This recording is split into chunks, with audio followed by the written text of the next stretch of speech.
you don't like your voice? Nah. Well, I don't like your voice. No. Yeah. No, okay. Well, that's weird that you came all this way then to talk. La la la la la. Yeah. It's just for me. Yeah. No, I'm kidding. Okay. All right. We'll get right into it. So, welcome back to the podcast. You know me, obviously.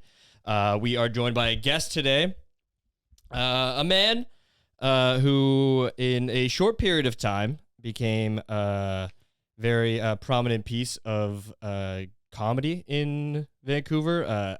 Art, I would say, in some way as well. Thanks. Had like a small business owner. Sure. That part I can agree with.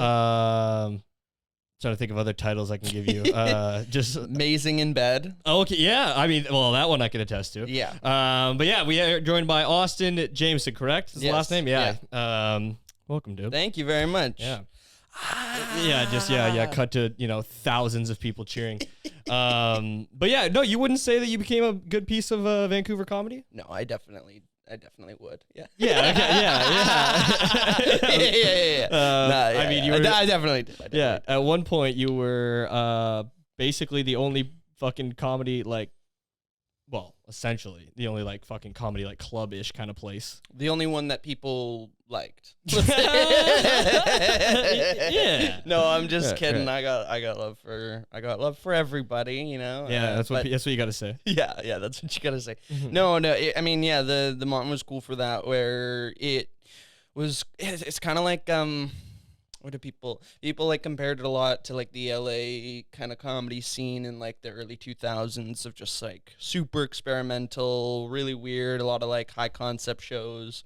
Even when I had talked to some older heads that weren't even from Vancouver that just were hearing it, they instantly would be like, oh, it's kind of like the LA kind of thing, back in the early 2000s. And I'd be like, yep, that's exactly it. So yeah, that's exactly it. They were one of the guys was even I remember we did a show where it was you had to eat like a spicy wing or something. I'm like, that's a really great idea for a show. Yeah, that's good. Yeah. We had to eat a spicy wing. Yeah. Yeah. That's kind of our flagship show there, the hot takes. The hot takes, yeah. So I guess we can just get right into that then. That the whole place was gone. Yeah. So there's a big fucking thing that had been going on. I haven't seen any pop up in a little while, but a shit ton of fires just popping up in that area. Yeah, that area being the downtown east side of Vancouver. Yeah, which was an interesting spot for I imagine you kind of initially chose that spot because of, accessibility. It was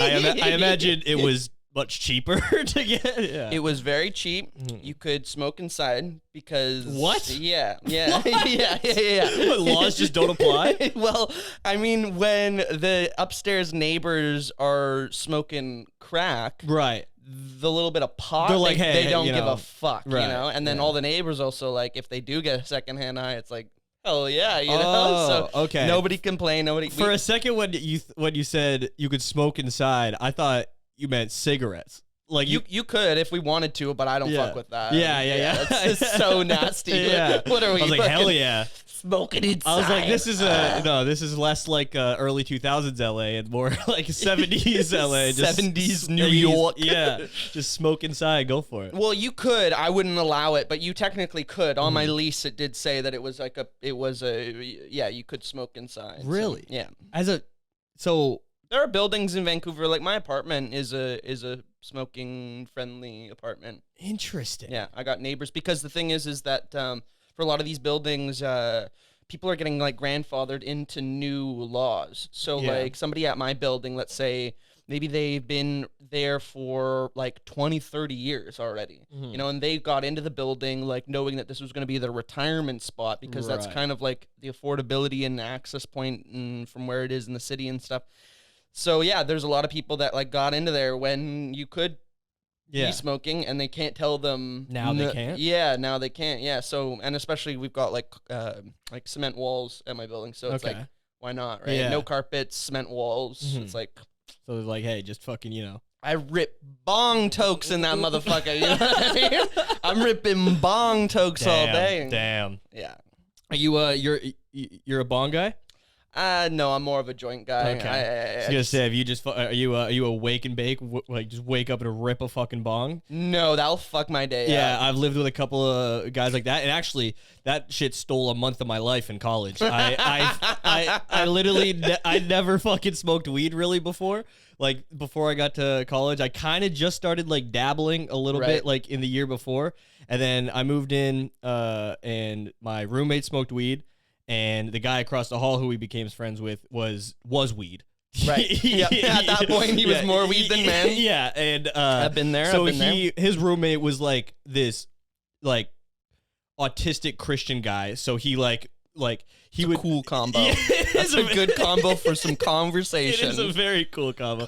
So he would be like, he would smoke in his room, the guy that we knew, and the autistic Christian guy would like just be losing his mind, like just Tasmanian devil shit in his room. He'd be like, like he just, because he was just so angry about it, but he didn't know what to do. So he would just like fucking just, he would just freak out in his room. He'd like break stuff.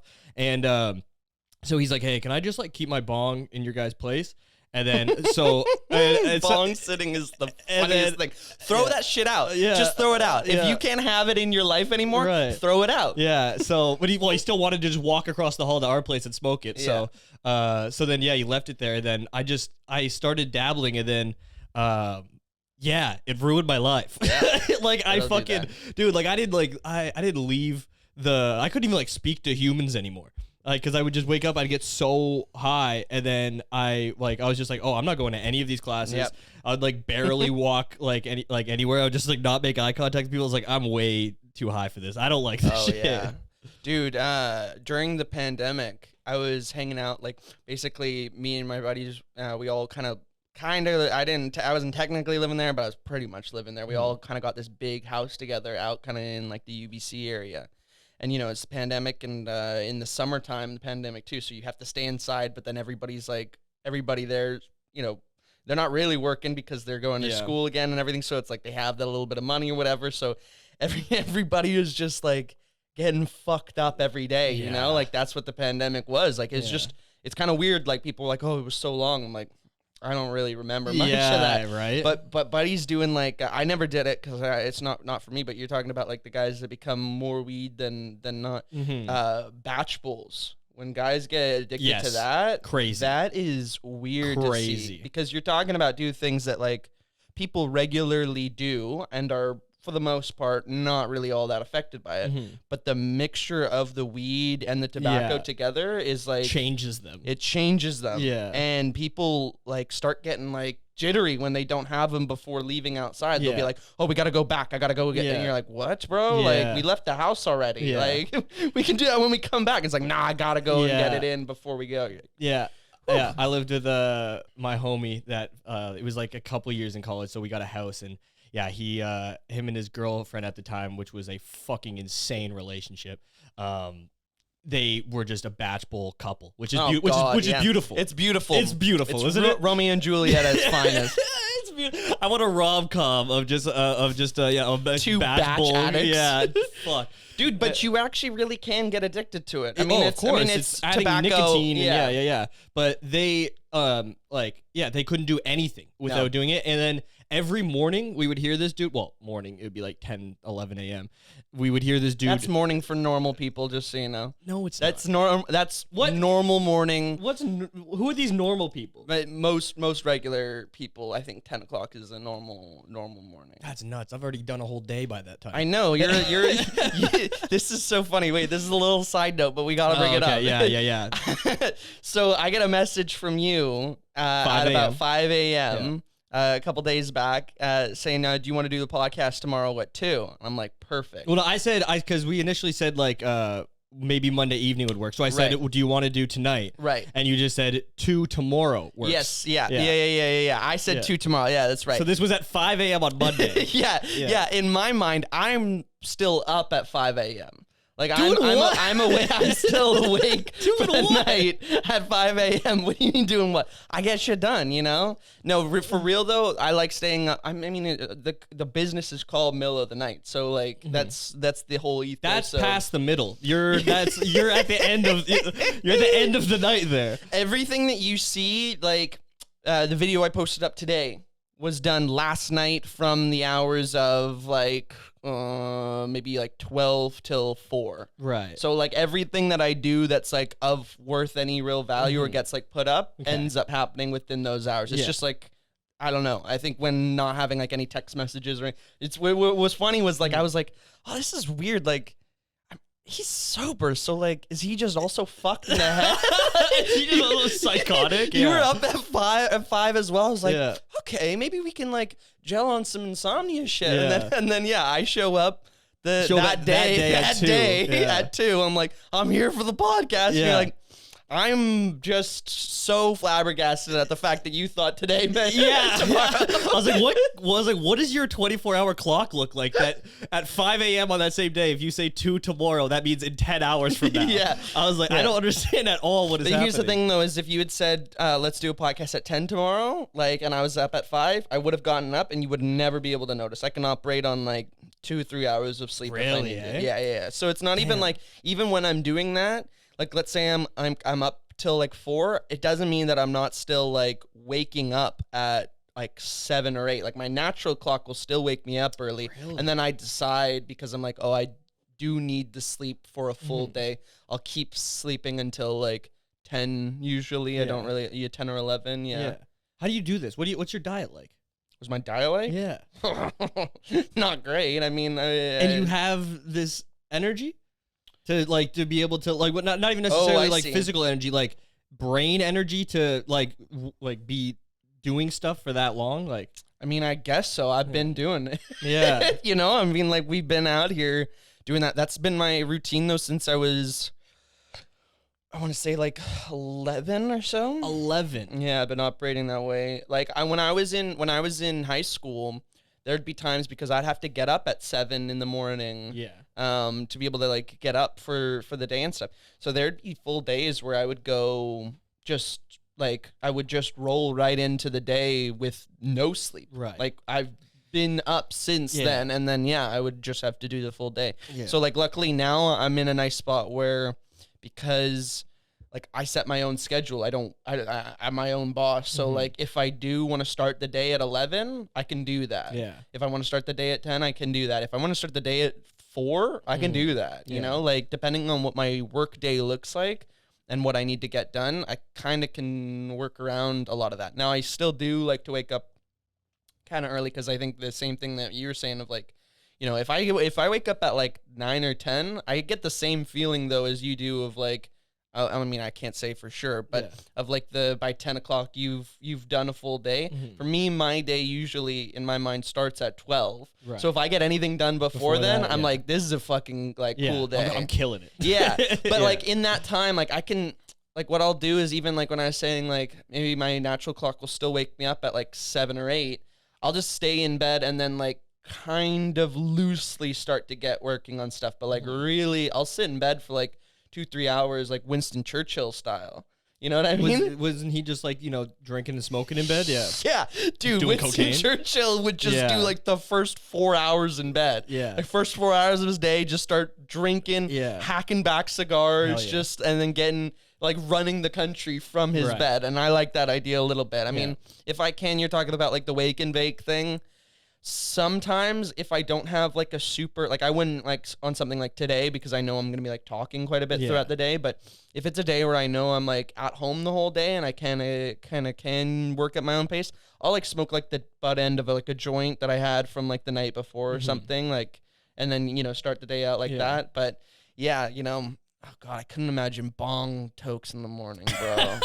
Bro. I couldn't imagine fucking operating on that little sleep. Like you're like a healthy dude. Yeah.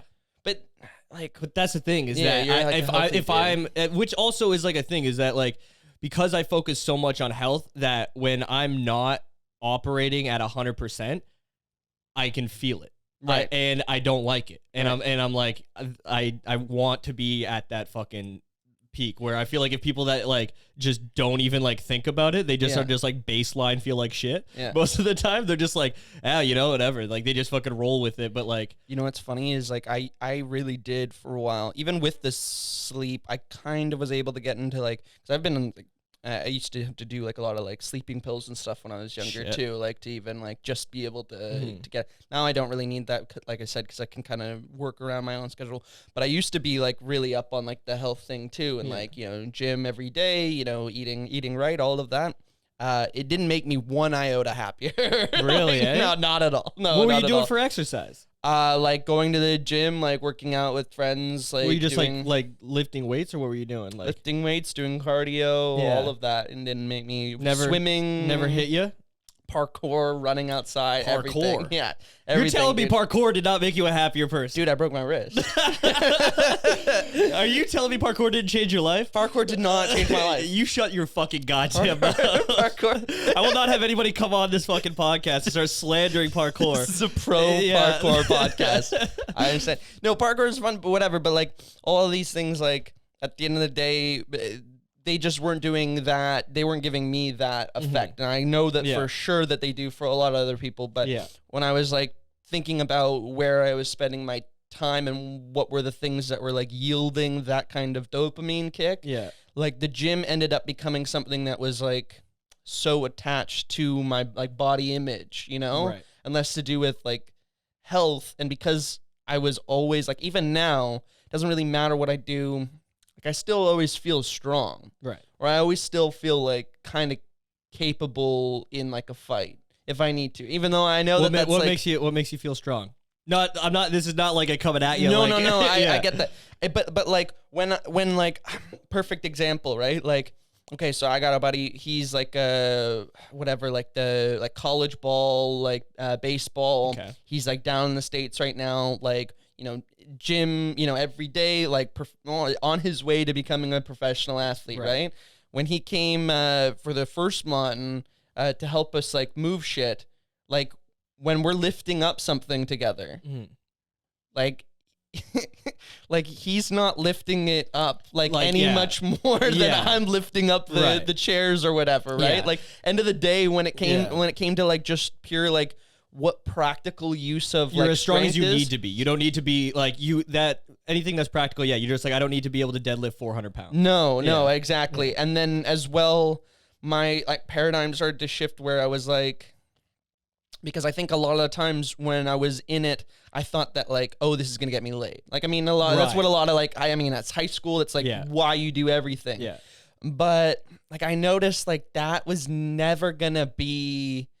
Like, I was never going to get laid based on my looks, regardless of if I was going to be a fucking hunk. Like, it's just not, that's not like who I am. You're just like, I'm not going to be the gets used for his body type of guy. No, not at all. And in fact, like, I was noticing, like, even in all of, like, the people that I've dated or hooked up with or anything, like, they're not the people that are looking for that type of figure. And then the people that are... I just was never connecting with, like the other, like the gym girls or whatever. Like, I don't know, when we're going to talk about shakes and stuff. Like, fuck, I don't find any of this interesting. So, like, the art hoes are not into the gym kind of thing. So I was like, okay, if this isn't really doing any of that, the only thing that I really miss out of like that time period is like the kind of like the combat, like training, like that kind of thing of like. Getting into that, because I think that there's practical use with that kind of stuff. And so, like, getting back into boxing or, like, things in that kind of world, it would be interesting. But, fuck, I got a gym membership with my ex, like, a year ago, and we started going again. Just the whole time, I was just like, fuck. Like, I don't know as a comedian how you're able to, like, go in and be like, I'm one of the dudes here. Because, like, Oh, well, I don't do that. I don't. You don't. But like, what is your?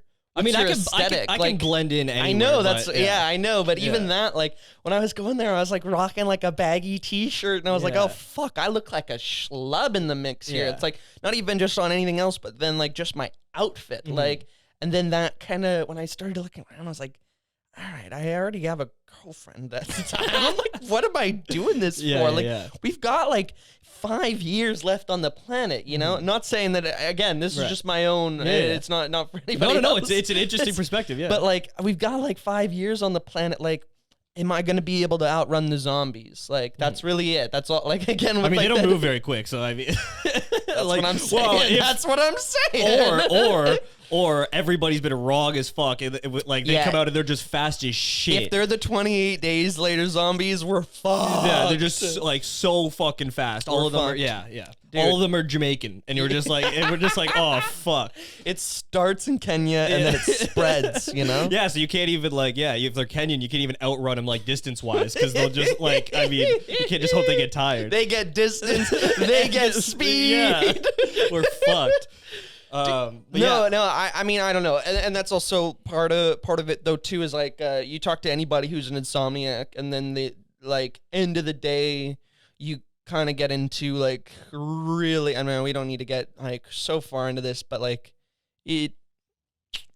there's borderline addictive kind of personality with it, like with insomnia. Yeah, because when you're up really late, like your brain function starts to like lower, right? Like so your like stress levels and the inhibitors kind of go down, and especially because like I love that like 11 to like 4 block to me in the morning is like the perfect, like no one fucking messages you, right? Like you don't get anything, you don't have to do anything. You're at no like iota of responsibility to get anything done. From that time period on, you can theoretically look at any given message that comes in and go, don't have to answer. Oh, I was just sleeping or whatever, right? You don't have to. So that time period for me is like prime when I get to like really just focus in on like, AI art or working on like an edit for like this like couple collections of photos that I'm trying to work on or like work on a video or work on a script or something. So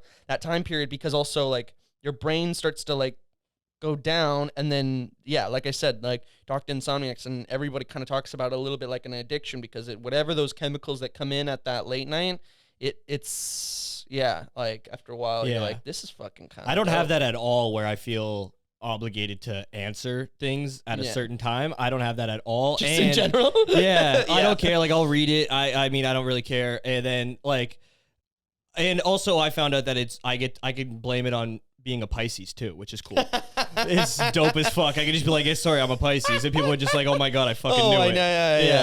Yeah. Well, I'm a Virgo, so I can't let something. If I got a message sent in, I have to either like see it and be like, I can't open that up until I'm ready, or if I see it and I there's just no way I'm gonna let somebody left on red unless I'm like literally like unless you're like purposely fuck you. I just like I don't know. I think people are, reading too much into it. I think it's childish as fuck to be like, I sent you a message, I need a response. Like, unless it's like legitimately like, if you were coming over here today and you were just like, hey, I'm outside and I just fucking, that's fucked up. That's just that's insane. But if it's just somebody that just messaged you about whatever and you're just like, I don't have to get back to you like within the hour or whatever, I can, it's relaxed. Here's the thing though, is that I don't have that expectation, but I appreciate when people are swift when I'm trying to work with them. So that's what I try to bring back energy-wise of like, if I'm sending somebody a message and I'm trying to work, especially if it's something creative, like we're working on a project or something where we're like collaborating, like I love that like quick time response. I feel like that's that's a different thing. Yeah, and that kind of thing as well, because like I'm in a position where I'm like leading a lot of things where like I do want to be known as like the not known as a person that's going to be like quick time responding, but at least on top of their shit, exactly, and not letting like, I've never put out a message like, I'm getting back to all the DMs today. Like, I'm like, no. Like, keep up on it. Yeah. Who gives a fuck either? Who gives a fuck? Fucking God. Who gives a fuck? Yeah. There's like, sorry, I've just been so busy with all my stuff. I'm just finally now getting to answer all your things. If I didn't answer you, I'm so sorry. Tattoo artists are the worst with that too. Tattoo artists with the, I'm getting back to everybody. It's like, you're literally letting people know that you are putting thousands of dollars out on the table because you're too stressed out to go and answer messages. Yeah. That's how much, if you've got 10 DMs as a tattoo artist of people that are wanting to get tattoos, you're talking about thousands of dollars that you're just like, oh, I'm just making too much money. I don't need it right now. Tattoo artists are so funny with that, man. Like, I run a tattoo shop. Like, I've seen that before of like looking through my buddy's DMs. I'm like, this is just all printable money. Like an hour, you're good. Like, a couple hours, you're good on rent, bro. Like, and they just fucking no, it's but that's the personality types of artists, right? And that's that's kind of the difference. I mean, if somebody messages you for like a spot on podcast or something and you don't want to get back to him, you're not really in a position where you need to. Right? Yeah, You know? I mean, like, or just like about like whatever. Like if they're just like, hey, like, you know, do you want to fucking if they're messing me about plans or something, Right. and I'm just like, you know, I'm doing shit. Yeah. Like I'm just like, I don't fucking like, man, you know. Yeah. Like I just it bothers me only when they get upset by it. Yeah. When they're just like, you know, like there's some people that are just like, oh, like, you know, you like didn't, you know, answer it. See, if I get on that though, then I will literally just let something just go out into the wind, because there's so many, like any given day I've got, you know, like 30 plus different people trying to reach out and do whatever. So it'll literally, not even just on a whatever, but it will literally get pushed down to the bottom. Yeah, like, right. So if I don't, then I just know that there's swamped. like people are just doing, you know, so many fucking things, and they're, you know, they're dealing with like there's 1,000 things going on at once. And then on top of that, you know, they could be like they literally just fucking I can't deal with this right now. I'm sorry. And there's so many things. So just like get back to me whenever you can, or, you know, or don't. It's not that big of a deal. Yeah, like whatever we were discussing is probably not that important. No. Like it's at the end of the day, it's fine. But yeah, so okay, I remember the first time you did a fucking comedy of like show was you hit up my boy Liban. Yeah. And yeah, so what kind of led to that? Like of you being like, I want to start doing things, and then what made you reach out to Liban for that? Well, I had known him through, he had come to an event before that. He came with a buddy of mine, Julian. I don't think that they're, I don't know if they are two in each other's lives anymore or whatever, but he had come with a buddy that I had collaborated on a project a couple years ago, and came to just a Mountain event. But he had introduced him as like, this is my buddy. He's on TikTok. He's really big. He should come and do TikToks here. At the time, I was like, okay, the fuck does that even mean? Yeah, like I knew, I got it, but I was like, in my head at the time too, like I was so keen on, and it was important at the time. It was my whole business model, but like of like rentals for studio booking time. So I was like, okay, like we could do something for sure. That's fine. Like, you know, I don't mind like hooking up homies and stuff. And as well as like if somebody's got like a cool platform or is just doing cool shit, I don't want money to ever be like the reason why that's like inhibiting anything. So I was like, okay, cool. And then nothing really came of it. And I was like, okay, but then I ended up checking out his stuff. And then I was like, okay, this is cool because this is somebody that's like younger, which I wanted that to be a feeling of like shows right away, was like a younger feel than, because I'd gone to like shows and you have fucking, well, I don't even, you know what I mean? Yeah. You got a lot of old motherfuckers out there, right? Especially at like what the scene looked like at that time too. Like it's totally, I feel like we literally did usher in like a new wave of like being like, oh no, younger people and people with only like a couple years of time, you're gonna get spots all the time now, and we'll just build you up because the old head's like, I don't know, kind of mid, right, or whatever. Like even like it's like, and they're like, what does that mean? What the fuck does that mean? What are you? What are you calling me? And that's not to say like even old maybe is like, it's not maybe not the right word, but just like I had seen shows that were stuck behind, and so I wanted to kind of modernize. And the perfect example of that was like got him on the lineup first show. He ended up bringing like, you know, was significantly the junior in that mix. He brought like 18 half the people. room. Yeah, half the room. More than half the room. Yeah, more than half the room. So it was like, I'm looking at these other guys and I'm like, I know that there's whatever kind of feeling, oh, you brought the TikTok guy on or whatever. Then I'm looking like, did you bring a single fucking person to the room? Like, we just had a sold out first show. So what are we talking about here? And then he killed too, because it's his audience and it was dope. And then getting he did all right. Yeah, he did fine. Yeah, he did all right. I like fucking with him. I know.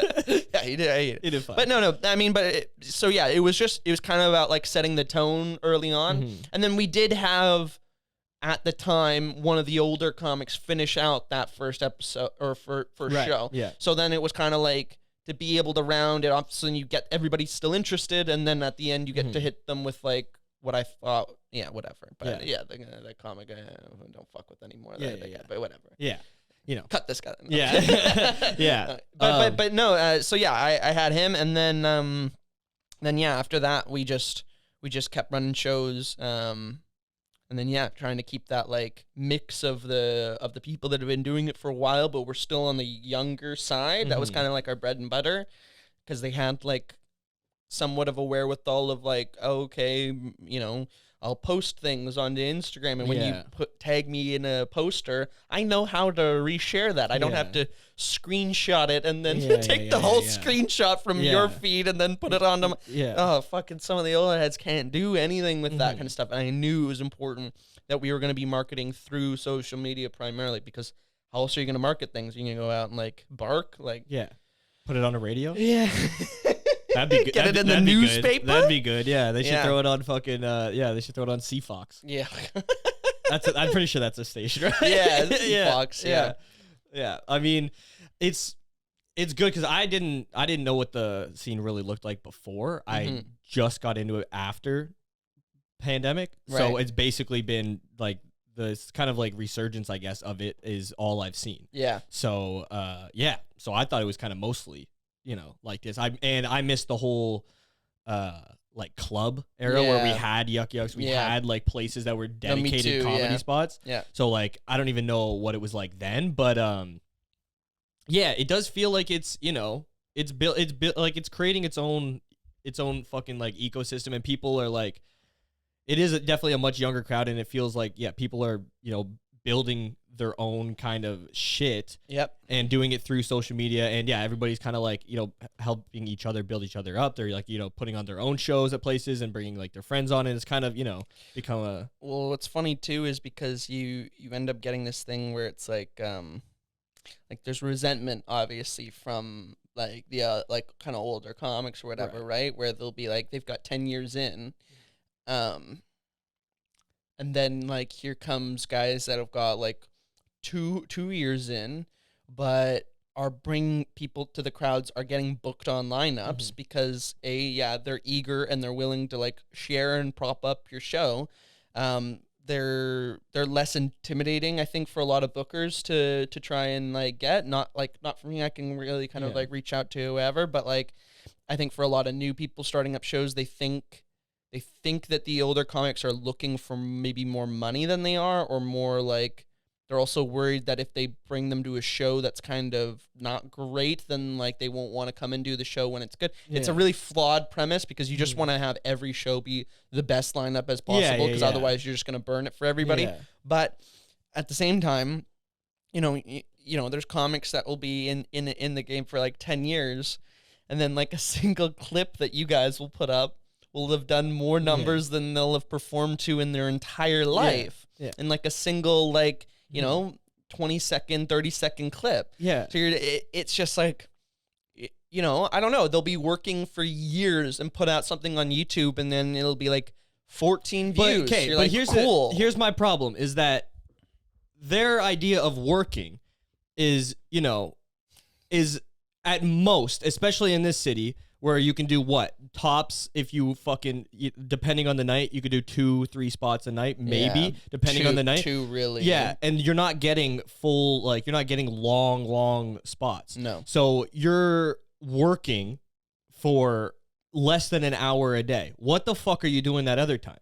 You're not doing anything to build your brand online. You're not doing anything to market yourself. You're not doing anything to grow an audience. You're just, at a coffee shop, or you're sleeping till fucking noon, and then you maybe wrote one new bit. You're like, maybe I'll throw this tag in tonight to see if it works. Yeah. Like, okay, I mean, run your own shows. How about like that? That's the one thing. Like I tell people, they're like, the scene's dead, bro. The scene, or people, it's so slow. There's no shows. I'm like, then that's your job to now figure out if you want to go, if you want shows and you want to be on more spots, and you think that comedy should look this way and be that way, then go ahead and do it, because like the thing is like there's really cool spots and there's alternatives to everything, and like we charged a rental rate at the Mountain because it was worth it, because like there was enough people that were wanting to be able to do it, as well as that room in particular was like a really good spot for comedy. It brought out its own kind of audience, as well as like the audience that's following, me, right, and wants to come out to new shows, as well as like all the things that I help facilitate with, like with posters and, making sure that the bar is stocked up and helping to like staff the event and all the equipment and everything. So like it was really relatively low, but you're also able to find like restaurants and like bars and stuff that will literally let you do it for free too. Yeah. So it's you there's drawbacks and stuff because now you got to figure out your own posters, all your own equipment, all your own whatever. But if the room rental or whatever is like the big catch with it all, you can find alternatives for that. But it's work. It's work, yeah. But yeah, it's work, and it also requires learning. Yeah. And that's the biggest thing with comics is like one of my favorite things that I heard was like Ernie was helping a pretty big comic in Vancouver out, teaching him how to edit. And I was just like, oh, he's going to be famous. Like, regardless of whether or not he turns out to be like good with editing his own stuff or whatever, but just the sheer fact that he's taking time out of his day to go and learn how to do these things so that he doesn't now have to like hire somebody every time he wants that done. That's just going to help his career so much. And it's like an hour of learning Final Cut, and you're going to be able to figure out the basics enough, and then after that, it's all just that it's just the ball's rolling, and then you fucking pick up little things. You're like, oh, I want to do this. I've seen that in another video. You watch a quick YouTube video, now you know how to do it. Yeah, exactly. And so these guys, like for me, there's no threshold. Like I don't use Photoshop. You don't have to go and take a Photoshop class. I use an app on my phone. I use a series of apps on my phone. They're all free. So like everything that I'm doing is all just from practice, and then being able to, it's just having like a vision. Okay, this is how I want the poster to be. I'm going to try and make it look as close to that. Yeah. And so like this like thing of like, exactly what you're saying of like guys just not, they're like, they've put in their 10 years, but it's like they've been doing 10 years at 12 Kings or whatever. It's like it doesn't do anything to further. And it's delusional is what it is. And like and they're waiting for the recognize me. Like they want to get recognized. I say this all the time, and like this is not even like necessarily a new thing anymore. This has been like for the last 5 years. So I don't even know where they're at. But like this is I don't know where your head is at if you still think like you're gonna kill a set somewhere and some fucking like fat guy in the back in a suit like smoking a cigar is gonna come up to you and just be like, hey, you got jobs, kid. And he's just gonna slam a contract down on the thing and just doesn't be like, happen. And just be like, we want to lock you in for a $500,000 development deal. And like, if it does happen, they're fucking taking everything. Oh yeah, they're gonna destroy you so hard. They're gonna destroy your life. It's like these A&R guys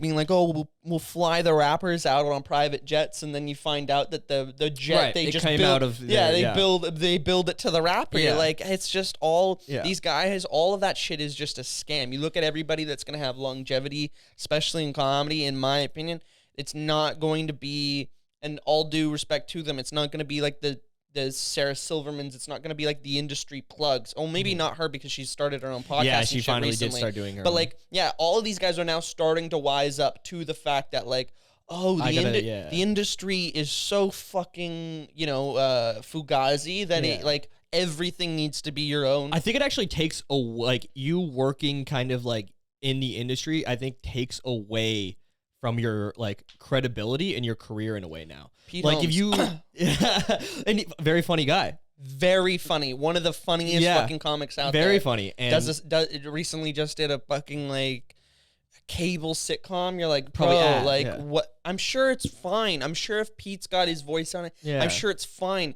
It looks fucking stupid. Yeah. And I love Pete Holmes. Pete Holmes is one of the reasons why I got into comedy in the first place. Really? His podcast is like, especially in the early days of like, he introduced me to the idea that comedy was a community. Right. I never even knew that before I was onto his podcast and started to hear, oh, okay, there's the New York scene, there's the LA scene, there's the alternative scene, there's the club scene, and learning about all those inner dynamics. And he was an interesting figure because he was goofy enough to go to the alternative rooms, but had chops enough to be in the clubs.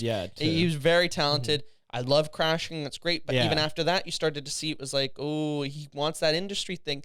And then that loses that like, and now he's gone back and now he's like doing video podcasts and like focusing on the podcast. You're like, okay, everybody's starting to wise up to the idea that like the industry is not going to save you. Yeah. There's no saviors in this industry. The people that are, the audience that they have. Yeah. is a fucking bad audience. Right. It's a bad audience, and they're not going to support you. They will drop you at like the audience does not give a fuck about you. Soon as you fuck up, they're done. And yeah, like literally anything, they'll be like, oh, I don't like that, and they'll just move on to the next thing. Where if you build your own audience and you just go directly to your own people, you have control of all of it. You know who's impeachable? Like who's unimpeachable? Tom Segura.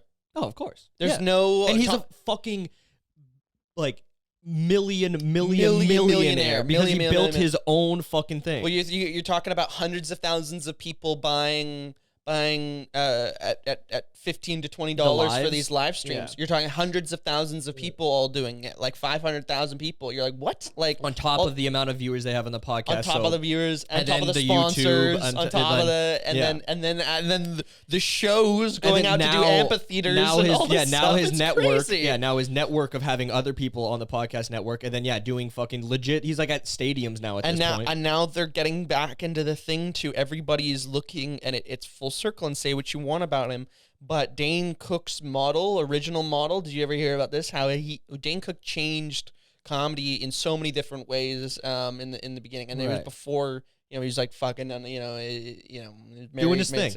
Yeah, before he was doing his thing. Yeah. But the guy, one of the pioneer things that he did was Dane Cook he would rent out the theaters and the stadiums himself. Right. So he would take his own personal fortune, let's say it's like $300,000, and he would go in and get he would go and do, I remember hearing one story where he went and did this like amphitheater out in Alberta. And it's out in the middle of fucking nowhere, but it's like a 15,000 seat, amphitheater or whatever. He rents it out on his own for like dirt cheap because it's in the middle of Alberta, but everyone from Alberta swarms to the thing. He sells it out like 3 nights in a row. You're talking about like millions of dollars for an initial, I'm guessing like $300,000. It's like $100,000 a night probably. Yeah. You're talking millions of dollars in return. It's just like those kind of investments and stuff. These guys, and they know for a fact they're going to sell out these places when they go. It makes it more worth it for them to start doing it on their own. And that's just how you get the ball rolling to really make some serious money. Yeah. The only problem now and the only difficulty is the competition in basically content, because so many people will be doing it that, for the most part, the cream will kind of rise to the top, and also just consistency.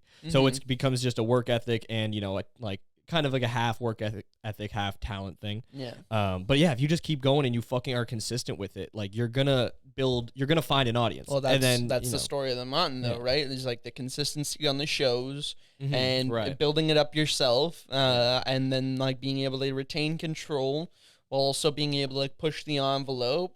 I mean, I think that there's a lot of parallels there in terms of building up that audience is so keen with consistency. That's the whole big thing with it.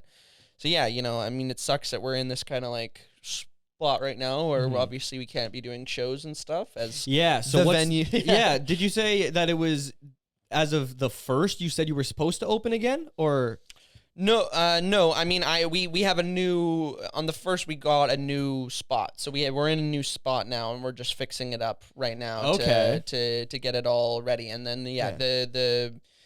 we're looking at for November to be able to get back into shows. It'll probably be. I'm actually. I just ended up having this confirmed last night, but I'm actually going to Skankfest this year in Vegas next week. Okay, sweet. I'm going and working on some podcasts down there. But so that'll kind of delay things out a little bit. But we should be. This new spot's really dope. It's actually you could ride your bike here or to the studio. It's it's super close by. Yeah. Hell yeah. Yeah. That's fucking awesome. It's gonna be a really cool spot, super kind of underground, weird little location. But I think it's lots of parking, all this stuff. I'm excited. Yeah. Beautiful. That's fucking great. And what's the kind of vision for that going forward then for the next let's say 2 yeyears. 2 years? Yeah, I mean, I think a 2-year kind of lookout is probably pretty decent. I mean, I just want it to be the most I mean, I think we were kind of already there when we were leaving, being I think the spot that people are most eager to go to, whether it's go to comedy or perform at for comedy. We were like 1 week out from what my goal was with it, which like I always set goals just like as like a business owner or whatever. I always just have goals in mind. So like my goal right now, and which is what I was looking for before, but is to like I want to get like a comic that like I'm a huge fan of comedy. We're fans of comedy. I want to get somebody that I'm a fan of in the spot to perform. Just somebody that I've been listening to, because like I do listen to podcasts. I listen to podcasts like throughout the day. I bus everywhere, so it's like hours and hours of my day is spent with these comics a lot of the times, and I've been doing that since I was 11 or 12, since like, podcasting was a thing, really. And so to get somebody on there, and like I said, I was fucking 1 week out, 1 week after the place burned down, a comic that I've been listening to since I was like 13, something like that. She messaged me. She's like, hey, I'm in town. Want to come do a spot? When's your next show? I was like, fucking awesome. Damn. Yeah, she would have been there perfect time for my birthday show, which was going to be like our biggest show ever. So it would have lined up just magically. And you don't say who it was? Cameron Esposito. Okay. Yeah. She's super dope comic, but it was always on like Comedy Bang Bang and stuff. I used to be like really big into that kind of like improv kind of scene, like that kind of podcast improv scene. But like, and then so that's kind of the goal. But really, I want it to be that spot in Vancouver that like is known for their shows being kind of off the wall and being a little bit interesting, but is always like keeping comics on their toes. That's like one of my favorite things about the shows that we do is like you can come and see a comic like 3 times and you're probably not going to get the same thing at any given point, as well as like the kind of caliber of comics. And then what I encourage like culturally there is like to be trying new shit. I would so much rather a good comic come try out some new shit and maybe not do as well than like a good comic come and just do the same thing over and over again. Yeah. Because people are like the audience, we want them to be repeats. We want people that's the thing is unfortunately we don't have that like kind of that thirst for like stand up for just in this city. Like there's just not enough people, I don't feel like, that are like constantly like going out to shows. Like there's like kind of more of like the same few people that will go that are like stand-up fans, like LA or whatever, and New York, they made themselves kind of like a, I mean, they're already tourist destinations, but they're a place that people will go, so they constantly have just new people going through, and like they are coming out to shows. Probably start to get a little bit more onto like the tourist side as well of things, because we just never even like went in that avenue. But I get what you mean. I think one of the things that the Mountain was doing that's maybe a little bit different than the other comedy spots is like it's not necessarily, I know what you're talking about with that comedy audience, and for certain shows for sure we would have that, like like Chris Locke came into town and did like a weekend, we would have like typical comedy fans coming out to that. But I think a lot of the other times we were making comedy fans. Yeah. And one of the coolest things, one of like the really coolest things about it was like, not only were we making comedy fans, but then we were spawning like other event organizers and spawning like new comedy. Yeah. Like perfect example is like Aiden with Chop and Chew. Right. Like Chop and his first time ever going to a comedy show was at the Mont. Yeah. So like right after that, he's like, oh, I should do this in our spot. And so now he's got like a spot that like really good comics go out and do that room. And it's like a great, the culture that they've created there is like, I think if you're a comic, there's maybe no better place that's going to treat you better than Chop and Chew. Absolutely not. And it's really nice. I went and checked it out. I was like, this might be a small room, but like the comics get treated like kings here. It's like nuts. Food, good pay, all of that. So like, by the way, I'll be there on the 25th doing a headlining set. So hell yeah. Are you doing 45 minutes? I will be going until. I love you, Aiden. I love you. Are you doing 45 minutes though? I will be doing literally until they turn the lights off. Until the last cook has fucking, shut the back lights off and locks the door. I will still be there fucking saying whatever. Dude, I love that show. I love Aiden, but Aiden will have a guy come up to him and be like, I've never done comedy before. And he'll be like, dude, 20 minutes. I know. You go, let's do it. I know, it says like headlining set. I'm just gonna do like I'll stretch I'll do it only like strong. Who's on bit. the lineup with you? Do you know? All I know is that he's gonna have Lee Ban be one of the openers. Okay. Yeah. Okay. Cool. Yeah. Yeah. Because one of the things I always find funny with that too is sometimes with the new showrunners they don't always know like pecking order on stuff. Right. So you'll get like perfect examples. One of the first shows they did there was like they had Ernie headline for Ola and Darcy. And you're just like, I remember that's rough as fuck. I remember that. Love my boy Ernie. Yeah. That's rough as fuck. Though. Yeah. No. If like he tried to do some shit like that, I'd be like, no, I go first, Sure. and then I was like, no, that's how it goes. But that's also it's like part of the thing though, where like, you know, I hear that and then I go, well, from Ernie's perspective or from whoever's perspective, if you're a new comic and you're getting an opportunity, take it. Yeah. Because who gives a fuck? That one show is not going to be the make or break on the career. But if you're getting the opportunity to go and do 20, and you've never done it before, get the feeling of it. Yeah, try some stuff out. You know, you're not going to get that anywhere else. Yeah, right? exactly. You know? And literally no other show will give you that. So nowhere. Yeah. So again, that's the thing where it's like that's like to me, I think like that's like the gym really. Like that's like the good gym room, and then you know like. The Mon shows are kind of marathon-y a little bit in the sense where you're like, okay, I'm going to take all of just sometimes it's just this regular stand-up and that's great. Those ones are awesome. But a lot of the times it's like my performance right now is going to literally just be based on whether or not I am if I'm a natty funny person. Right. Like really, like, because, you know, if you're doing the truth or dare ones or like, you know, picking something out of a bucket or spinning the wheel or whatever, like it could be nothing. You could literally get nothing. So now you're going to try to take a perfect example. JFL show we did. We had to come in and Gina and Randy brought their bucket show.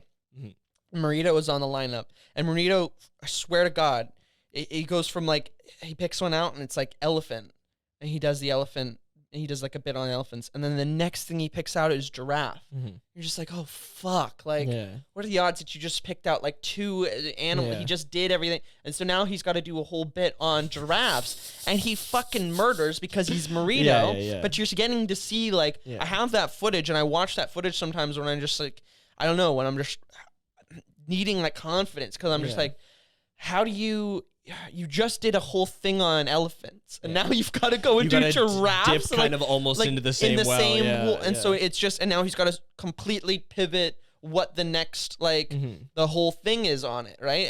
And so those shows they do really test you as to whether or not like if you've got the moxie kind of thing. You got chops, kid. Exactly. I mean, and you know, that's not for everybody. There's also people that, you know, are strictly, you know, down the fucking those people barrel. Who hate us. Yeah, there's, down the barrel. Like they have their written jokes. They're not necessarily an improviser or you know, they can't come up with stuff on the spot, and they're more of like joke writers than they are, you know, big performers. Yeah. And that's also, you know, there's people in stand-up that are like that too, that, you know, are just great fucking joke writers. But yeah, if you were to be like come up with a bit right now, they'd be like, well, no, I need to, you know. Actually, funny though, you say that, like at least top 5 joke writers in my head are the best ones that go and that do those kind of shows. Yeah, like the people that are like constantly writing new material. I think Sean McDonald writes more material than anyone in the city. Like really, new shit. Yeah, I'm always seeing, every time I go and see him, he's always got a new bit. Yeah, every time I see him, and that's why I love working with him on anything. Because hosting or whatever it is, or just even coming to do anything, I can always have him come in. He's always going to kind of bring some. He'll have a couple of the same ones, but of course, he's always going to bring something new to the table. And those are the kind of comics that you really want, because we had it one time where like somebody came up and they're like, I've seen him do that before for a different comic. They're like, oh, I've seen that guy here before. I was like, oh yeah, he's great, right? He's like, yeah, but he did the same stuff as us. And I'm like, that is kind of the nature of the game, but also like, you know, it's the Louis C.K. line where he's like, they'll come and see you twice, and if you do the same act, they'll love it. That'll be great. They'll laugh. They'll have a great time, but they're not going to come back a third time. Yeah, right. Exactly. So always kind of keeping that switched up, and that's the culture of that LA thing. I think a little bit where, we're just trying to foster that. Yeah, as long as you know. Well, that's also going back to just fucking being stagnant as shit. Is if you're just gonna like be doing the same things over and over, and you're not working, and you're not, because this is a fucking solo venture. Yeah. There's nobody on your ass to make you do, like, you could fucking technically write 5 jokes like that or whatever, a couple minutes each, and then just do that until you die. And and some people do. And some people do. Some people do. Yeah. And so, there's some great comics. There's some great comics that's all they do. Yeah. They do their act until they've filmed it or something, and then they start with something new, but they just stick with their act. And that's great, and they'll even figure out ways to turn the improv shit just into their act. Right. And that's fine. Again, if the audience is enjoying it, that's my principle with it. And that's like new. That's a very new way of thinking about things. But like everything that we kind of do, we take with that approach of like understanding that we are in an internet age. We're in an attention deficit age. We're not like, the idea that somebody's gonna come and like see the genius of like Lenny Bruce or whatever. Like they just want to come in. We don't have any of those stars that are like coming through that people are like, I just want to hear what he's got to posture today, or whatever. Right. So like, trying to keep those free flowing. It's not to say we don't do regular stand-up comedy shows, but trying to get that new audience into the mix that are maybe not necessarily comedy fans, but are just like interested in going out to go and do something fun. Yeah. And that is like culturally different. Yeah. And that's, I think, the audience that we kind of brought, which is significantly younger. The first show, even, it's funny that you mentioned that first show. I remember all the comics just being blown away the fact that the audience was like under 40. Yeah. They were like, what? There's so many young. That's like the first thing that like a lot of new comics would always say when they'd come up, like a lot of new comics to the space, but were older comics. They would come up and be like, I'm not cool enough to be here. This is too cool for me. They'd just instantly get like completely paralyzed by like how different it felt like than the other places that they've been. Yeah. I'm like, no, you're perfect for here because I'm going to bring on the guy. I don't bring on any new comics ever. There's no first-time comics. There's no open mic comics. Yeah. Everybody there has also, like, in my experience, has earned their spot to be able to go up. Yeah. I don't just have, like, new people up. I mean, obviously, in the beginning, there was, like, a little bit, I let Liebens on, Yeah. or whatever. No. Well, you're not wrong. I mean, he does do 5 sets a year. Yeah, right. But like I would, and that was just totally different, especially just in the beginning or whatever. But like, we've never done an open mic. Never would do an open mic. There's lots of great open mics. Go and do them. But if you're gonna go and pay like $15 or whatever, open mic's not acceptable for if somebody's paying to come in. It's just in my mind, it's not. Yeah. And so especially like we would always want to keep the caliber up, and it doesn't always necessarily mean that they have to be like the greatest joke writer ever or the greatest, or they've been doing it the longest, but like I just look at the reaction every time. Perfect example. The last 4 shows leading up to the Bond burning down with Ernie, he's been doing it for like 2 years, generally seen as a fairly like green comic, whatever. Chance, full blown, the audience, Ernie, for completely different reasons, and he did not get them to start doing that. Yeah. Every time. 4 shows leading up to it bring down. Yeah. Full on Chance. That's hilarious. Doesn't matter if he's green. If the audience is fucking with it, then perfect. That's it. That's done. Good. We're Gucci. We're good. I'm good, Yeah. Really. And so that's just that old head approach. Like we gotta get fucking Timmy Two Shoes. He's been in the game for 20 years. Yeah. He's got 35 followers on Instagram. He's a seasoned vet. You're like, great. Let him go up and do his like indigenous joke, or whatever, the thing that like really or whatever, the joke that like really lands at the chuckle fuck or whatever. Like it doesn't necessarily translate to the younger audience. Like they want to see a show, they want to see some spectacle, they want to see like something maybe new, and they don't. It's not about like, it's never about like censoring or like having only certain kind of comics on or anything like that. We have like fully range of different comics. It's just trying to keep it fresh. You know? And like you said, and like we kind of talked about before, I don't think we have like that many strictly like pure stand-up fans in this city that just love the art of stand-up comedy or love the fucking the thing of stand-up comedy where they would love to go and just watch somebody. So that's why like mixing in all this shit. What? The stand-up fans? No. They're weird. Well, of course they are.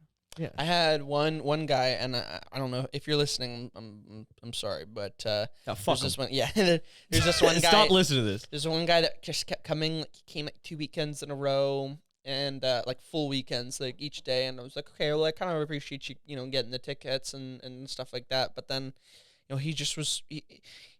You fall into this trap where you think, because you are at shows a lot and that you go after the shows and you talk to the comics, that you are now like a part of thing, it, and it's not, and that's like, there was he was like coming while the show's on and everybody's supposed to be watching the show. He's like out back in the green room, and I'm like, keep asking him throughout. I'm like, do you need anything? Yeah. Like, I'm doing it purposely. I know what he's doing. He wants to feel like he's part of the. He wants to be a comic without being a comic. Without being a comic, exactly. And so I keep going. I'm like, hey, just like right in this intermission, like that's a great time to go in there. Like, and I'm letting him know, like, this part's not for you. You got to earn this. It's so funny, dude. He's out back. He's on his phone. He's like smoking. I'm like, yeah. So the show's in there, dude. So he's not even like necessarily like, he was trying to go up and do that kind of thing too, and talking. But nobody was giving him the time of day. No. I mean, everybody can feel it. Everybody can feel that. Like, people can feel when you want something and when you're wanting to take somebody's energy. Yeah. That's the thing. Like, I was never about me trying to be a dick with the green room or anything, but I'd kick people out there pretty regularly because I'm like, this is like going into like the fucking locker room right before like a sports game and being like, you guys are great. Yeah, you guys are great. I love you. You're my favorite. Or no, when you did that was, it's just you're psyching everybody out. It's like, I love this stuff. I love, sucking the fucking energy out of these guys before all what they're trying to do is just give you the most amount of energy. It's like the same thing with like, remember when Ellen got canceled for like being mean? For like, beating the shit out of it, for like burning interns alive. Yeah, that was not the case though, Putting right? them on a cross. Yeah, and right? just like, she was just, she was the Ayatollah of she would just dance comedy. off stage. As soon as she would get backstage, she would just take a machete to the fucking, Dude, what really was the case was that she, like a lot of these daytime talk show guys, she had the principle of, if I'm working right now, come to me if you've got work matters. Don't come to me to talk about, what's going on in my life or whatever. Like, don't come with me. Like, she would say, like, don't. Same thing with Steve Harvey. They both got this reputation of like, don't look at me. Right. It's not to say like, yeah, okay, it's a little bit diva-ish. Like, don't look at me. But also, I'm like, if you gotta go up every fucking day and do like. Yeah. This shit all day, every day. Yeah. And you gotta always be at that level. And an intern fucking gets in my face, I'm gonna beat the fuck out of him. It's like, Ellen, I love you. You're my hero. Yeah. You're my hero. It's like, she doesn't need that. No. You need that. You're gonna get chokeslammed through a fucking craft service table. Yeah.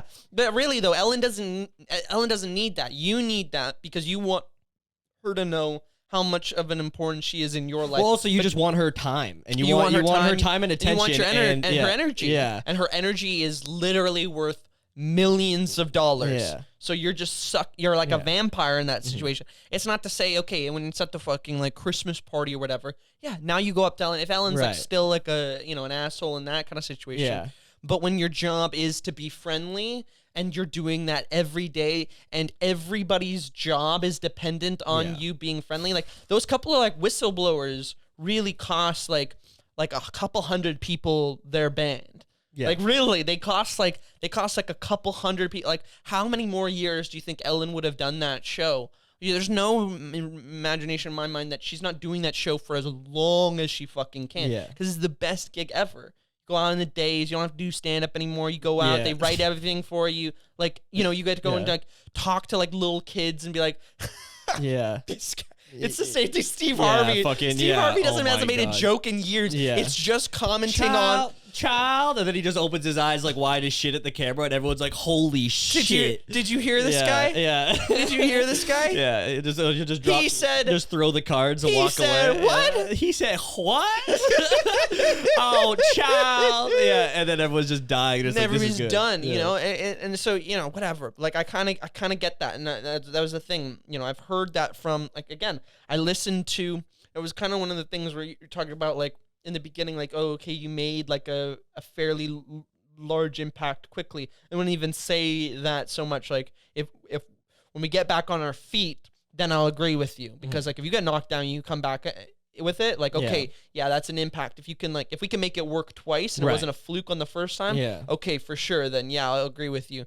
But what I will say is that I did have an advantage versus what I even think a lot of comics nowadays do have.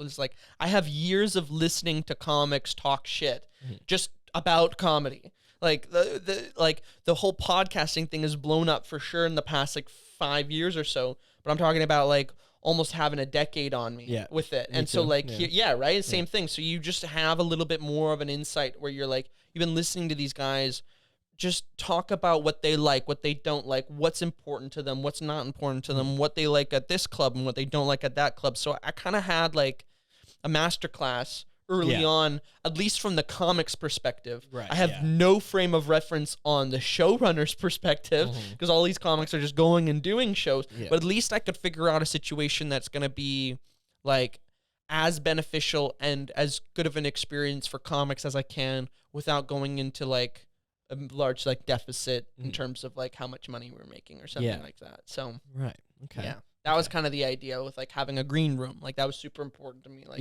having something, a space where we could like have comics be and make them feel special. There's no green rooms. And you know what? Green rooms in the city. Where do you go to find a green room, really? You go to up top, that's like that's in the show though, right? Like exactly. To the point where like comics on stage are having to say like, hey, can you guys keep it down? Right? Like things like that. If we can, you can't fuck around in the green room. I mean, then that was kind of the culture again. It's like at the last show that we had.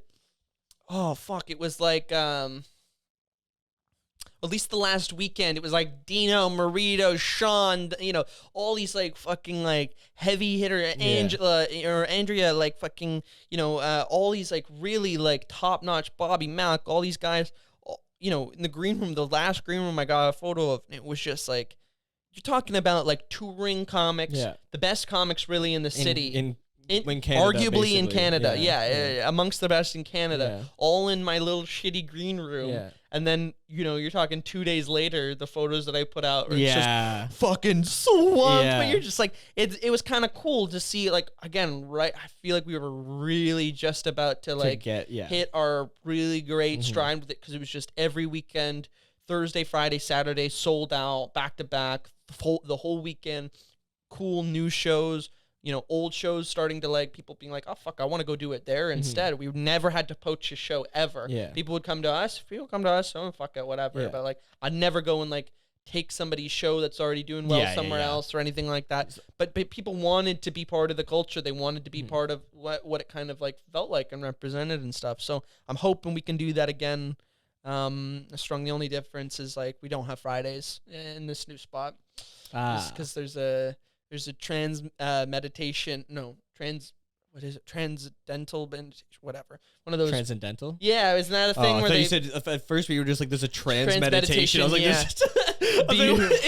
it's booked up by a bunch of trans people meditating on Fridays. No, in the building, there's somebody that does like meditation parties or whatever. Or they have a meditation parties. You know what I mean, though, where they come and they do all the bowls and shit. Right. Where they got all the some Tibetan shit. Yeah, they do something like that. So Fridays are no-go, but Thursday, Saturdays, and then we'll probably do either Sundays or another day in the week, and then fill it out like that. But yeah, man, I think this new spot should be kind of bitching, you know? Kind of bitching, okay. Kind of bitching. Do you think I was just brainstorming some ideas for the new spot. Do you think we could get a like venue pet?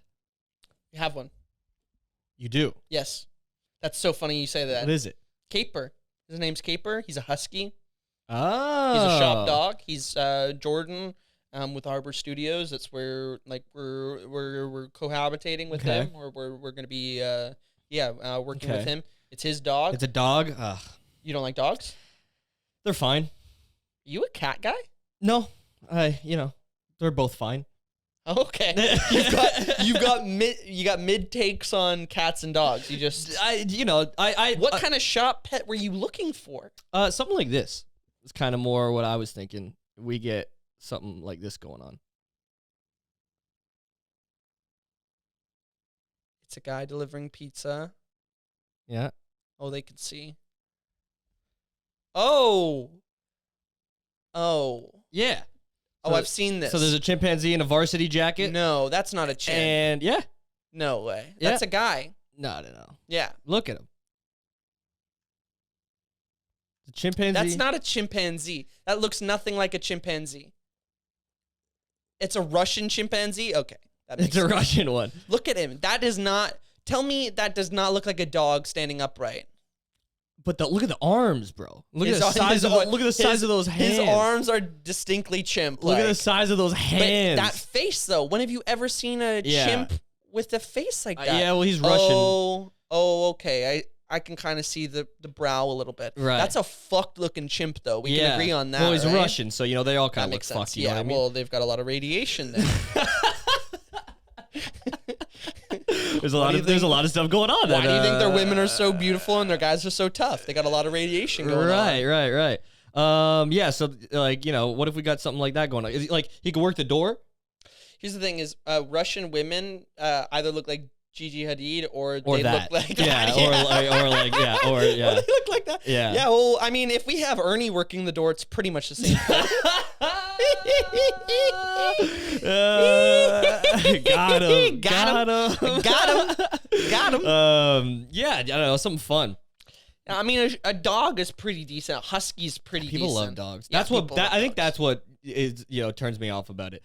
Because also dogs are I want the love for myself. no, I just dogs provide unconditional love, and I don't like that.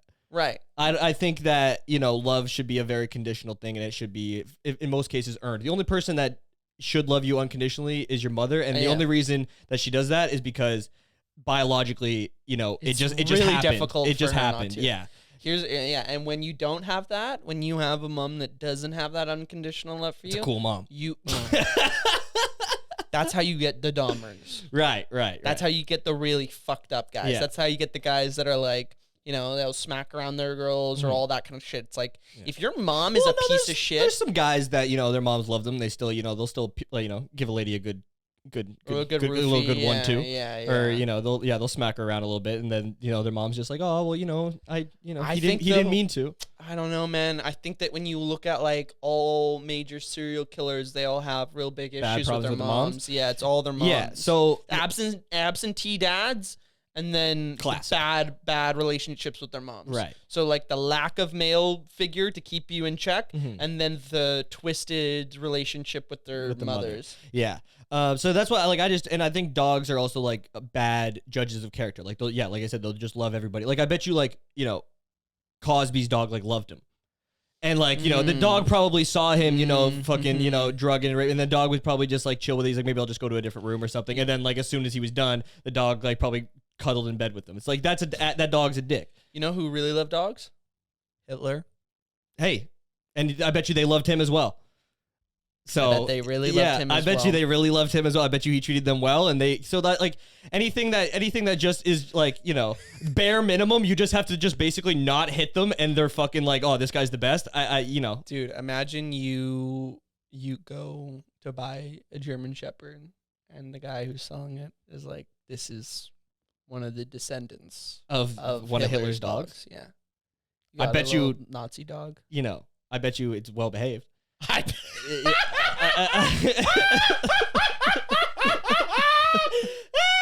Yeah. I bet you it's well behaved. Yeah. I bet you that motherfucker can fetch. Yeah, and I bet you he's very he's quiet when he needs to be quiet. Yeah. And he will leave the room when you're doing business, when you're doing stuff. And he doesn't bother anybody. He doesn't fucking he's not when your black friend comes over. Well, because sometimes they need to be kept on their toes. Bro. Actually, they don't even have to be a Nazi dog. For some dogs will just have beef with black people anyway. Isn't that shit wild? Yeah, it's true. Yeah, it's crazy. They'll just have beef. It's nuts. Also, it's the energy. Yeah, that's what I was gonna say. Because I've got they sometimes have beef with me too because I give off they expect when you come in to for you to give a fuck about them because that's what they're used to. Right. But when I come in and I don't pay them any attention, they're like, what the fuck? This is crazy. And that I also like because I like throwing them off a little bit. Hey, we can be just cohabitating motherfuckers. But I like dogs, or I like dogs with jobs. I respect those motherfuckers. Like, Okay. if they're working, then I'm like, hey, respect, because you're actually doing something. I just don't like the dogs that mill around and all they provide is, like, unconditional love. I think that's bullshit. No, I like the small little guys because they think that they're, like, part of the royalty. You know what I mean? Like, the little dogs, like, they, like, come and sit on your lap. They're like, I'm in the conversation right now, too. You know, I like the little dogs also because they don't take up very much space. You don't really have to walk them. You know, if you got a Chihuahua and you got stairs, you don't even have to walk your Chihuahua. You know, big dog, got to walk it all the time. It's kind of annoying. But the thing when you're talking about dogs not like black people, that's a lot of times the owner as well. Like, if the owner walks around and every time there's a black guy walking down on the street, the owner gets all fucking tensed up and the heartbeat starts racing and they start getting worried, the dog's going to start clicking in on that, though. For real, though. Yeah. So if you look at a racist dog, you really got to be looking at the owner and being like, okay, what's your deal? Yeah, what's your deal, bro? That's fucking nuts. Yeah. Service dogs are cool, I guess, whatever. They Just help any people dog with a out. job. Yeah. Service dogs, like, the snitch dogs, the drug sniffers. Why aren't we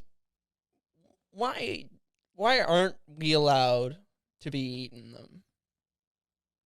Are we not allowed, or is it just that we don't? Because culturally, I would love to make that shift and, start, I think there's too many of them. Well, there's a lot of dogs that get put down. Why don't we just a bunch of meat. Eat those dogs? Yeah. Yeah. They're Isn't it already... It's not even... This isn't even like a bit, though. Yeah. Really, what is like it's because they're like our like pets. Yeah. And it's the same thing, though, like, I guess from somebody that's from India that will look at like us eating like burgers and be like, that's bro, crazy. like, what the fuck are you doing? Yeah. Like, those are the shit, you know? Like, cows are the fucking dopest. Yeah. So, like, when we look at, like, Asian country eating dogs and we're like, that's fucked up. And you're like, not me. Why, though? Not me. Not me, bro. Truly not me. I'm sitting back just salivating. I'm jealous. I'm just like, dude, I would love to fucking... Would you really? Would you eat dog on camera?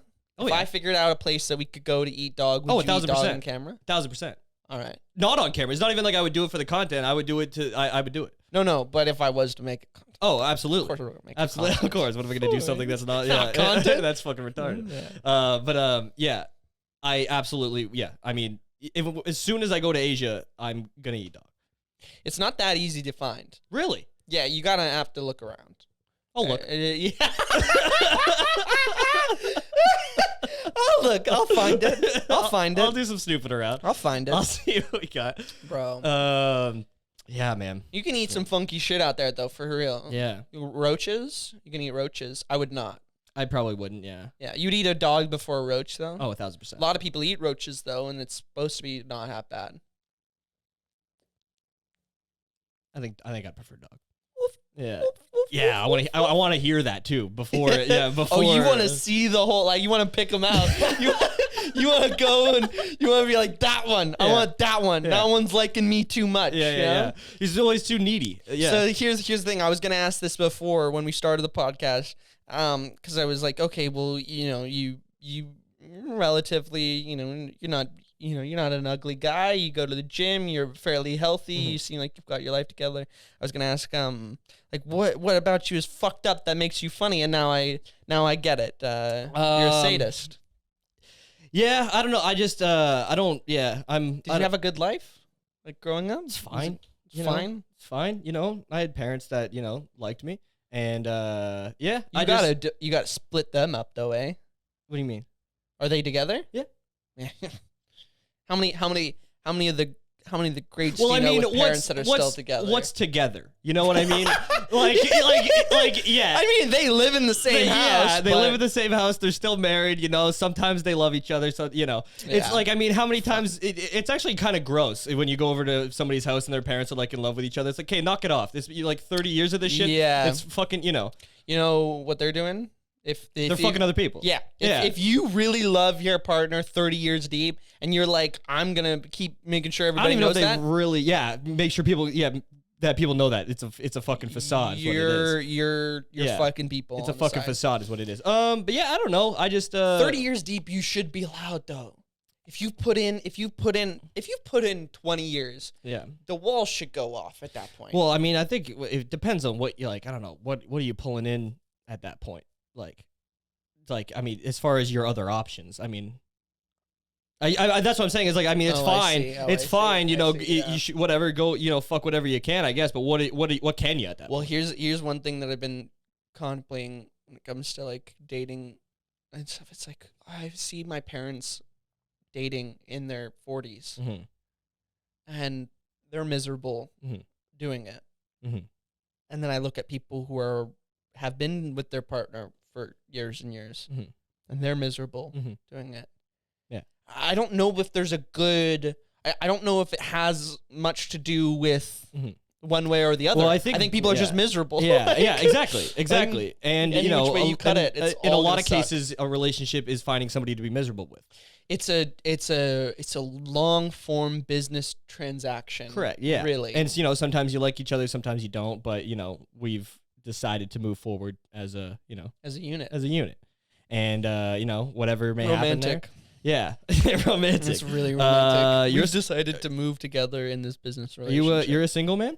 I am a single man. Shit, I am. Yeah. Are you a single man? Yep. You're a guy into the ladies? Correct. You know, I've had a few people ask me that. Ask you what? If I'm gay? Yeah. Oh yeah? Yeah. Women or guys? Guys. Gay men? I don't know. Maybe. I think it's your shirts. You wear small shirts. Sometimes I wear big as shit shirts. I've got a lot. Do you have baggy shirts? Tons. I wear lots of thrifted shirts. I assumed the first time that I met you because you were wearing a One Direction shirt that was up fire tee near the belly button region where it came up, and that look I've really only seen in train spotting or gay people. Right. That one is that one's a smaller one. But it's a fire tee. It's a vintage One Direction shirt. But yeah, Wow. I mean, the majority of the shirts I have now are like large, thrifted vintage tees, so they're baggy as shit. I love you getting on here to like, I have big shirts, okay, yeah, I have lots of big shirts, and I also have crop tops, so I don't know what to tell you. Yeah. Yeah. Hey, I love it. If I could rock it, you go to the gym so you're able to rock the crop top. Correct. If I wear the crop top, everybody's like... It would be disturbing. People would just be like... I mean, not even like that. People would be like... No, please. you have to have a really good bod to be able to do the crop top. And literally, you have to be like you have to be almost like see your organs shredded to do it. Because like if you're any like lower belly fat, a crop top does not work. It ruins the whole thing. Even more so on girls though than guys. Yes. That's rough. Yeah. You remember the juicy sweatpants?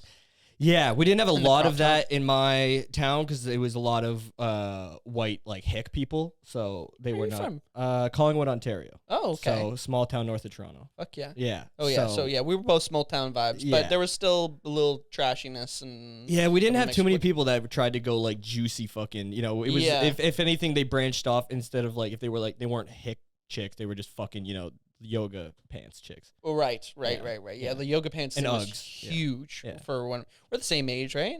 How old are you? I'm 22. I'm 26. You're 26. Yeah. I have Ernie's the only person that's around my age, but he's still Ernie's younger. Yeah, 13. Yeah, I believe. I think 14 this year. Yeah, 13 and a half for sure. Yeah. I don't know. His mom sent me the invite for the birthday. I don't remember what it said on it. She sent me the invite. Yeah, I can't remember what number was on it. I think it was trains thing. Yeah. We're doing trades this year. Bruh. This is just the roast of Ernie on this podcast.